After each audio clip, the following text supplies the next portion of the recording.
So many questions with all of this college football realignment. How are things going to look when all the dust settles?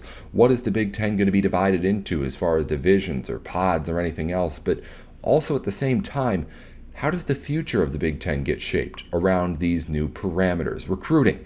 Does USC and UCLA get a boost by coming to the Big Ten? Do other Big Ten schools get a boost by saying, hey, we're a national conference now? Let's try and decipher it all. You're listening into Locked On Big Ten alongside John Garcia Jr. of Sports Illustrated. I'm Nate Dickinson. We're going to talk about the impact of the biggest move in college sports in years. What will it have on recruiting, specifically in this conference? And as we get into the recruiting conversation, you like to thank LinkedIn Jobs for being the official college football recruiting sponsor across the Locked On College Network. LinkedIn Jobs helps you find the candidates you want to talk to faster. Post your job for free at linkedin.com/lockedoncollege. Terms and conditions apply. Well, John, it's been a little while since we've talked. I mentioned before we went on, I had some names I wanted to go over because it had been a few weeks and some big commitments had happened. But then huge news happened last week with USC and UCLA joining the Big Ten. I think we're going to talk a whole lot about hypotheticals, theoretical things, what this could mean for recruiting here in this conversation. So I want to start off by asking, has there been any actual effects that you've seen yet? Any actual conversations from either recruits or coaches or things like that about how this helps Big Ten recruiting? Yeah, I happened to be in LA when that news dropped. I was finishing up our coverage at the Elite 11 finals, and I got to talk to a bunch of people about it for kind of their immediate reaction. CJ Stroud, I spoke with Dorian Thompson Robinson, the UCLA quarterback, and yeah, there was just kind of a general excitement, not only for just something new and different, but both of those current college quarterbacks and then the recruits we talked to thereafter, they all said the same thing. This is a step up in competition for USC and UCLA, and that is really something that intrigued a lot of the West Coast natives that we spoke to, and both CJ and Dorian being, going into, we think, their last year of quarterbacking at the collegiate level.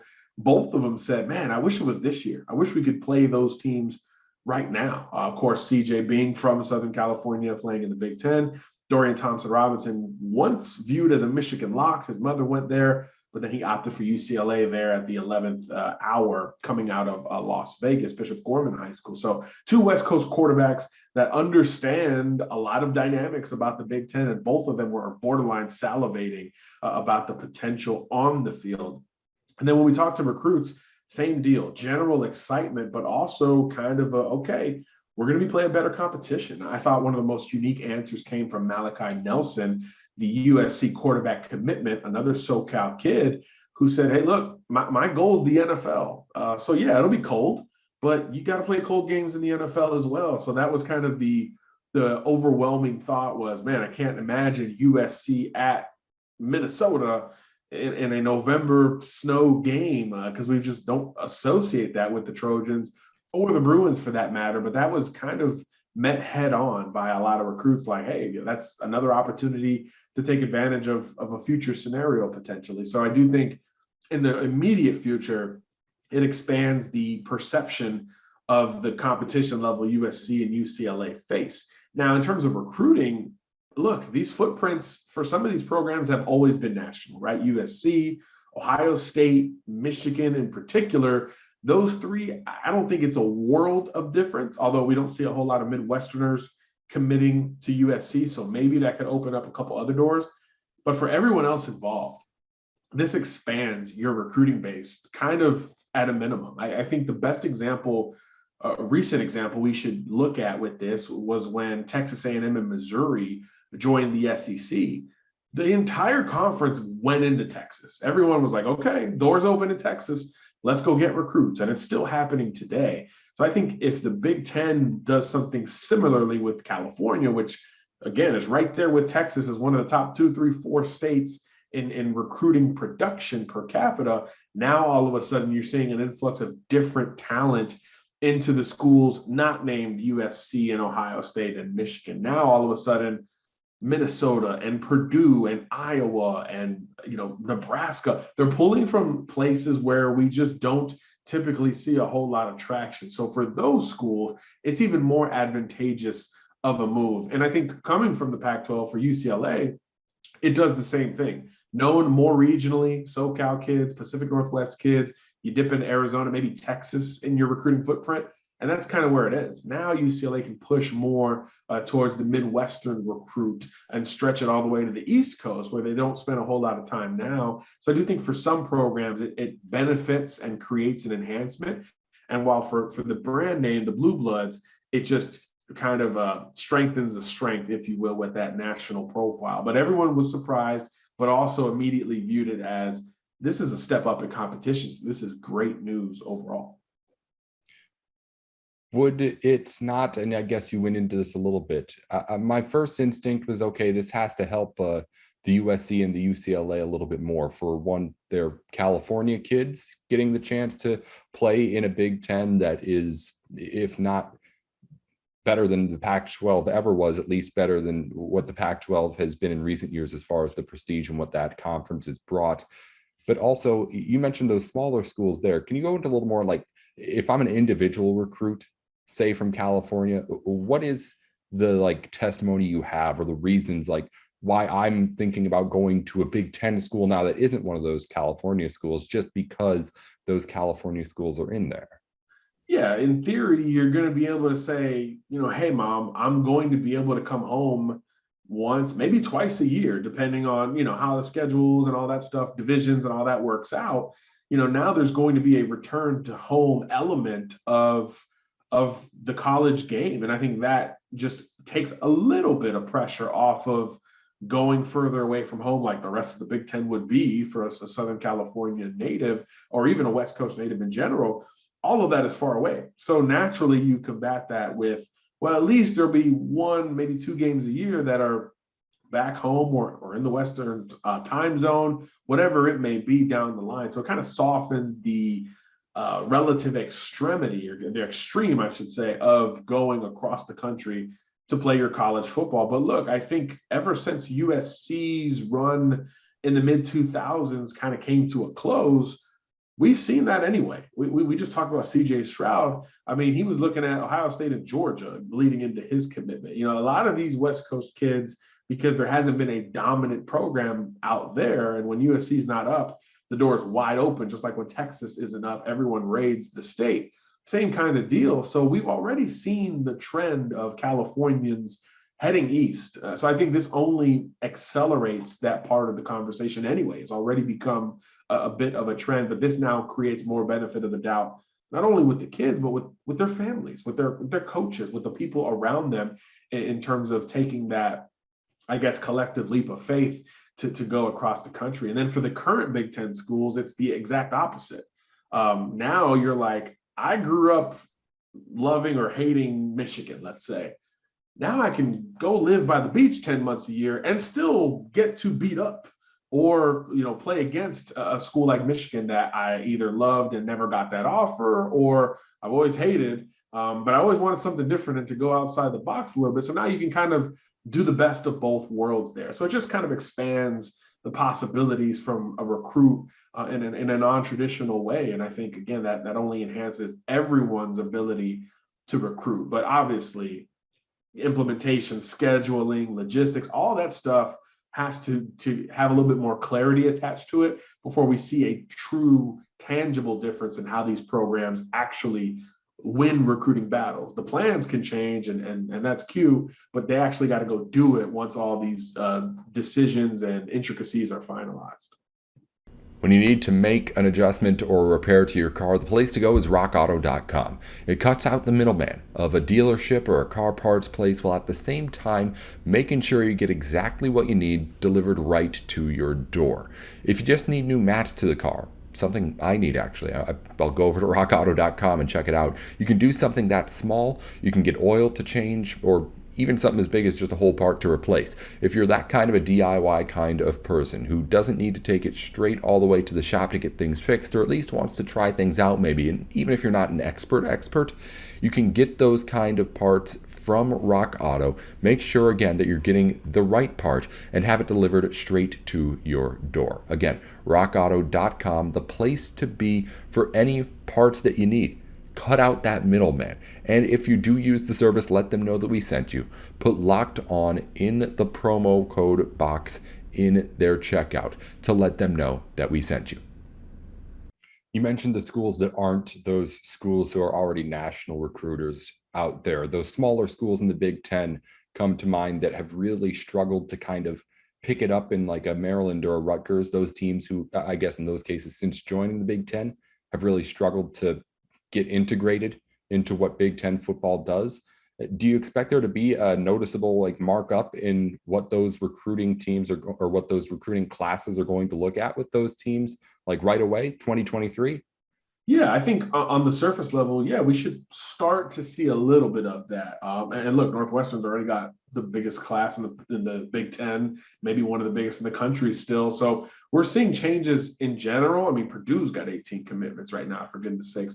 But yeah, I think your Maryland's, your Rutgers, even your Indianas that have been more kind of niche geographically. Yeah, I think that all expands kind of naturally. And I think the overarching thought around the Big Ten, now that, like you said, it's certainly a step above from the Pac-12, but now there's really a two conference conversation at the top, right?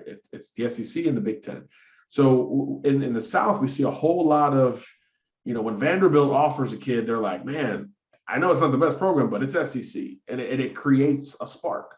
So I do think that Big Ten moniker can, or whatever they're going to call it, because it can't be the Big Ten anymore, right? Whatever they call it, Oh, I yes, do it can. think, Yes. yeah, why not? I do think we'll see a little bit more, not conference pride, but a little bit more boasting with the conference name, because now it literally is the only conference that stretches from the Atlantic to the Pacific. But then it also is a kind of confirmed power. If the super conference conversation continues, and why would it go away at this point? We know two contenders and two major players. So any school in those two conferences is going to continue to use that even more. We see it a ton in SEC country. I think we'll see it more in Big Ten country as time goes forward, because again, it's the only one that you're recruiting in all three time zones kind of simultaneously. So it'll be fascinating to see play out. But I think there'll be a little bit more pride for any offer in the conference because of that elevated profile in general. Let's zoom out a little bit here. You already said it's right now the Big Ten and the SEC, and then it's everybody else. And to be quite honest, whatever the Big 12 does with the Pac-12 or the ACC, it'll be an effort to at least be a level lower even then, if you ask me what those two conferences are going to end up being. If you look like, let's say 5 years down the road at what recruiting classes are going to look like, how big is that gap between the SEC and the Big Ten and the rest of college football? That's a great question. I wish I would have pulled up my rankings from last year, but there's already a gap. So yeah, I think you think of that, and then you add Lincoln Riley to that conversation at a minimum, right? Because we think more could be along the way for both conferences. We know the SEC is going to counter here at some point, because that's just kind of how it is. Now we're bringing in more programs for these two conferences, but it's already kind of dominated by them. We talk about the race for the number one class is always between Alabama and Georgia. And then the teams that have challenged them most recently are the Ohio States of the world. And the team with maybe the biggest ceiling to eventually become one of those contenders is USC with Lincoln Riley, because everyone agrees when that program is right, it's a hard national sell to overcome for just about everybody else. So now that's going to be attached to Ohio State, to the Big Ten. So I think we already see a gap when we think of the best recruiting programs before you get to a Pac-12 school. Oregon had the number one class in the Pac-12 for like 4 or 5 cycles in a row. Well, that coach is gone, and that conference is totally upside down and on its head at this point. So there's nothing to say that the remaining programs will be able to contend. So that only enhances the Big Ten's profile. And then in the ACC, kind of the same deal. Clemson's been the only one that has factored into that consistent top 5, top 10 conversation. So how do they counter, if possible? The Big 12, we just hadn't seen it, right? I mean, Texas has had its moments, and right now they look really good in 2023, but they'll be an SEC school by the time all these realignment factors are behind us. So I think it will only extend that proverbial gap, but it already exists in my mind. That was kind of my long roundabout way of saying it's already those two and everyone else. Well, we talked about how good it'll be for the Big Ten. On the flip side, I mean, you're not the one selling kids, but you know about this stuff. How are you as a Pac-12 coach sitting down in a living room right now and making any sorts of promises to recruits, to trying to get commitments in, as we've talked about, still very much the heat of the recruiting cycle here? I'm not bringing up any of this if I'm a coach right now in the Pac-12. I am focused, tunnel vision style on whatever my brand is. If we're the Oregon Ducks, I'm focused on Phil Knight and the offensive explosiveness that we just expect with that program, the national brand profile, Nike, Tracktown USA, Nike World Headquarters. I'm focused all in on that. I'm not bringing up one other school. And that's kind of the general rule, right? You're not supposed to bring up a school that's potentially better than yourself in recruiting, because it certainly hurts you there. So I think you just carry that over to conferences, future scheduling. You make it about the short term and you make it about your school. With us, you can do this regardless of conference, regardless of opponent. This is what you can accomplish here.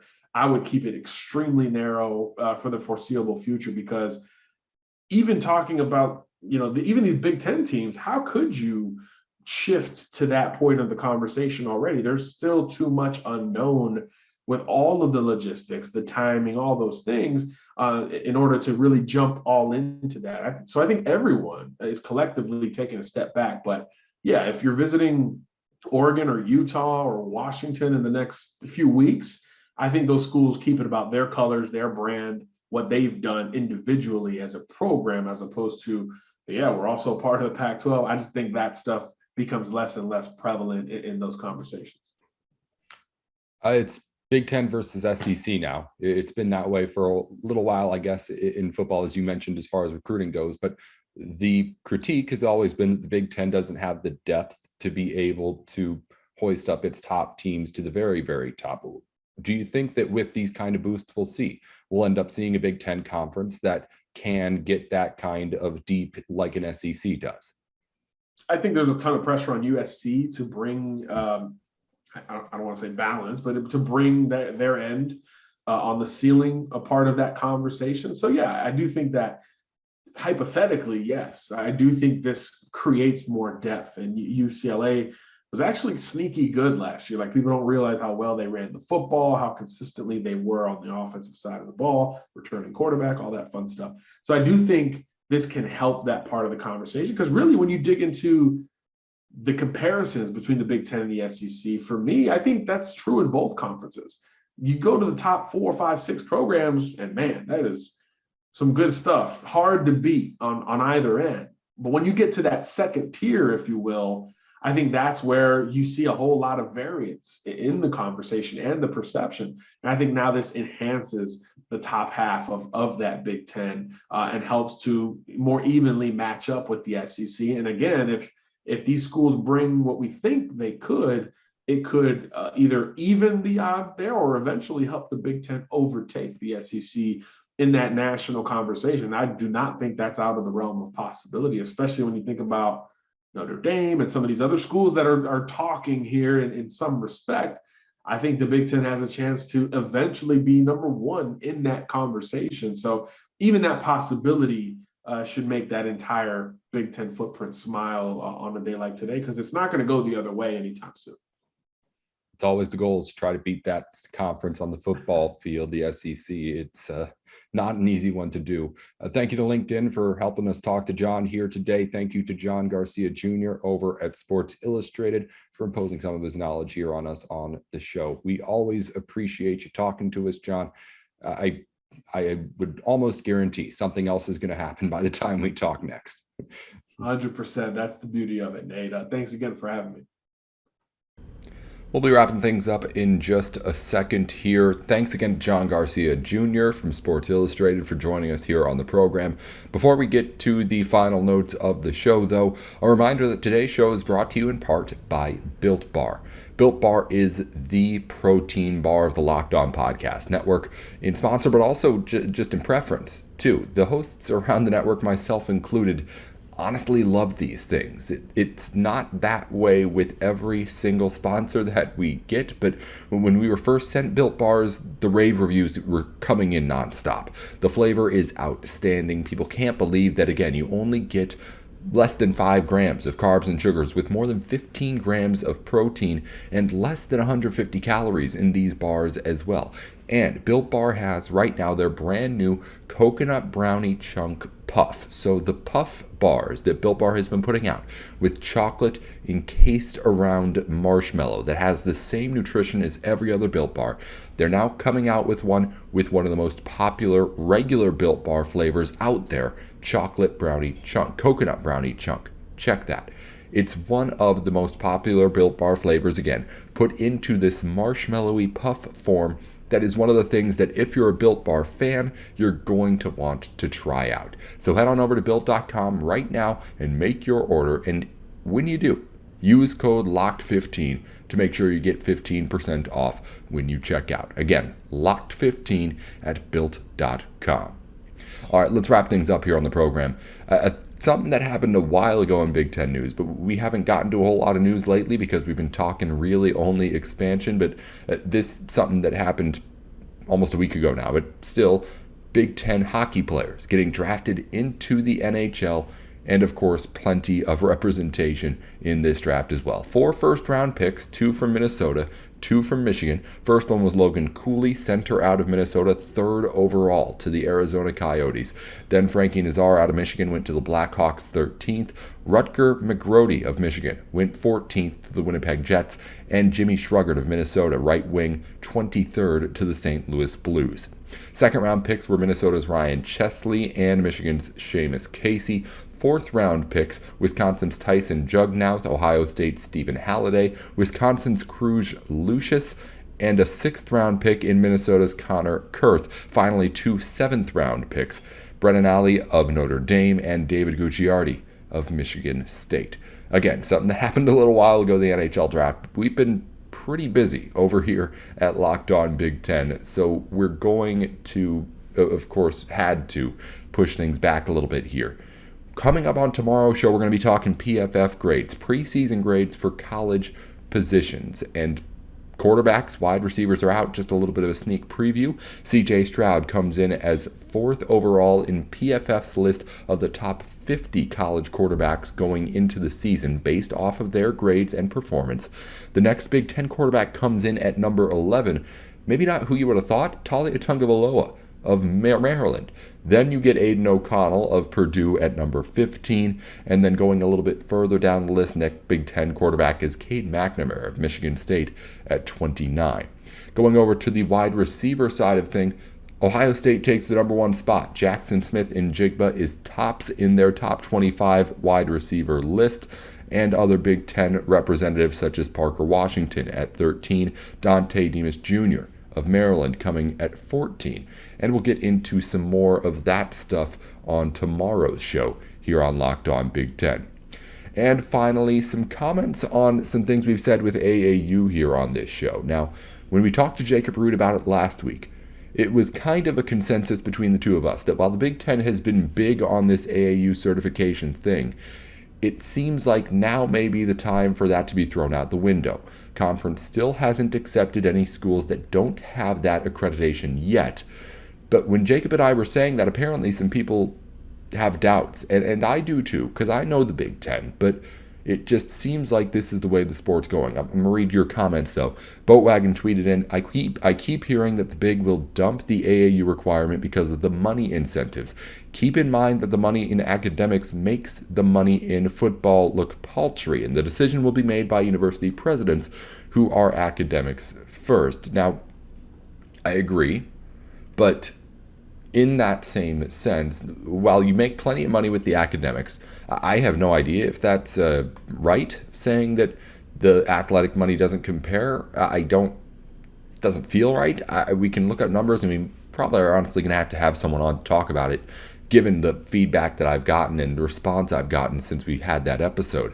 But the fact that there's more money to be made by bringing in these non-AAU schools, that's what's not going to stop the Big Ten from dumping it, right? Again, the conference is going to make plenty of money whether it does it or not, I guess. So in that sense, I agree. But at least for right now, I'm still at the point where it's like, it seems like everyone's trying to grab onto the money as much as possible.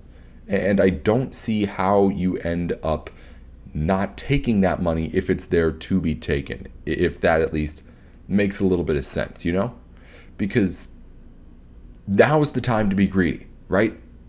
Now is the time for you to say, okay, we need to jump on this while we can. We're coming off a pandemic when schools are desperate for cash, and we are, the Big Ten, right now, the model for where the money is. TV money's coming in. We are the big super conference and the next one to get that big deal. It just seems like now is the time for it to happen, if it's going to happen. Again, if you're a longtime Big Ten fan, I understand where those reservations lie. There have been opportunities to bring in other schools like this that the Big Ten has passed on because of this reason exactly.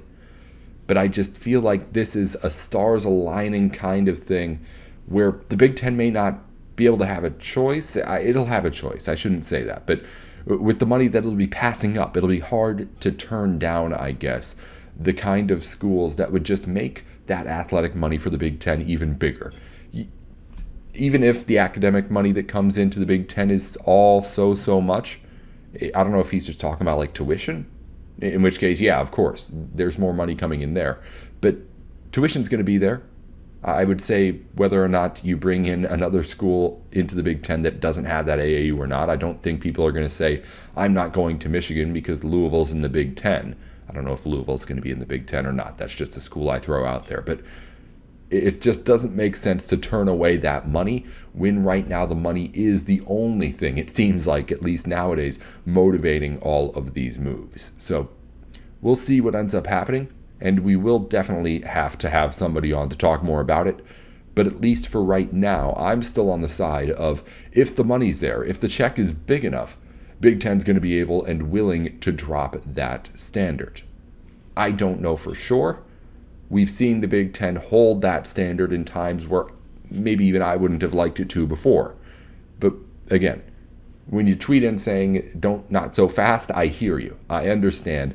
I follow this conference too, and I know that it can be tricky trying to knock off the academic heads at the top who care about that more than anything else. He's right. The people who are making these decisions, we pointed out before, are the ones who care about this most.